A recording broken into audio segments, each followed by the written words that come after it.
આપ જોઈ રહ્યા છો સ્પાર્ક ટુડે ન્યૂઝ। આજે એમટીઆઈ અને બટલર પોલિટેકનિક પરિવાર દ્વારા જ નાતાલની ઉજવણી કરવામાં આવી છે।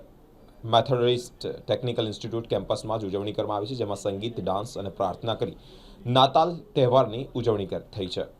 અનેક અગ્રણીઓ પણ ઉપસ્થિત રહ્યા હતા। નાતાલના તહેવાર જે દર 25મી ડિસેમ્બરના રોજ ઉજવવામાં આવે છે, ઈસુ ખ્રિસ્તનો જન્મદિવસ પણ માનવામાં આવે છે। ખરેખર આ દિવસને ઈસુનો જન્મદિવસ માનવામાં આવતો નથી। ઈશા મસીહ ઉચ્ચ નીચના ભેદભાવમાં માનતા જ નહોતા, એટલે ક્રિસમસનું પાવન પર્વ એકનું નથી, પરંતુ તે બધા લોકોનું છે તેવા સમર્થનમાં જ શ્રદ્ધા રાખી રહ્યા છે। સાથે જ આ એક ભવ્યાતિત ભવ્ય ઉજવણી કરવામાં આવી છે। મેથોડિસ્ટ ટેકનિકલ ઇન્સ્ટિટ્યૂટ અને બટલર પોલિટેકનિક આ બંને સંસ્થાઓ અહીંયા આવેલી છે ને બંને સંસ્થાઓ એક ટ્રસ્ટમાં ચાલે છે ને ભેગા મળીને અમે સેલિબ્રેશન કરી રહ્યા છે। છેલ્લા થોડા વર્ષોથી સેલિબ્રેશન બંધ હતું, પણ આ વખતે સેલિબ્રેશન કરીએ છીએ ને એટલા માટે પૂરો સ્ટાફ અને વિદ્યાર્થીઓ અને સમાજની અંદર બહુ ખુશીની લાગણી પ્રવર્તી રહી છે। અત્યારે બીજાઓને શું મેસેજ આપશો?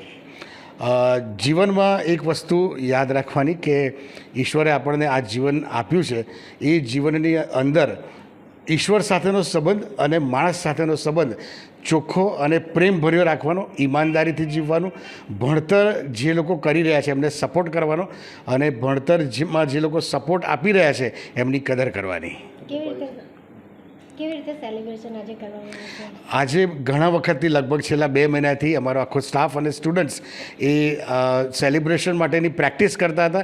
એમાં કલ્ચરલ પ્રોગ્રામ છે, ગીતો છે, ડાન્સ છે, મ્યુઝિક છે। અમારા પ્રિન્સિપાલ જે એમટીઆઈને છે એ માઉથ ઓર્ગન વગાડવાના છે, બીજા અમારા સ્ટુડન્ટ્સ છે ગિટાર વગાડવાના છે, અને પ્રભુના વચનો એટલે અમારા પ્રિસ્ટ જે છે એ પ્રભુના વચનો સંદેશો પણ એટલે બાઇબલમાંથી ટૂંક ઉપદેશ પણ આપવાના છે। એ રીતે આનંદ ઉત્સવની સાથે આત્મિક બાબતો પણ આ સેલિબ્રેશનની અંદર અમે સમાવી લીધી છે। મારું નામ Francis Macwan, director Buttler polytechnic અને મેથોડિસ્ટ ટેકનિકલ ઇન્સ્ટિટ્યૂટ।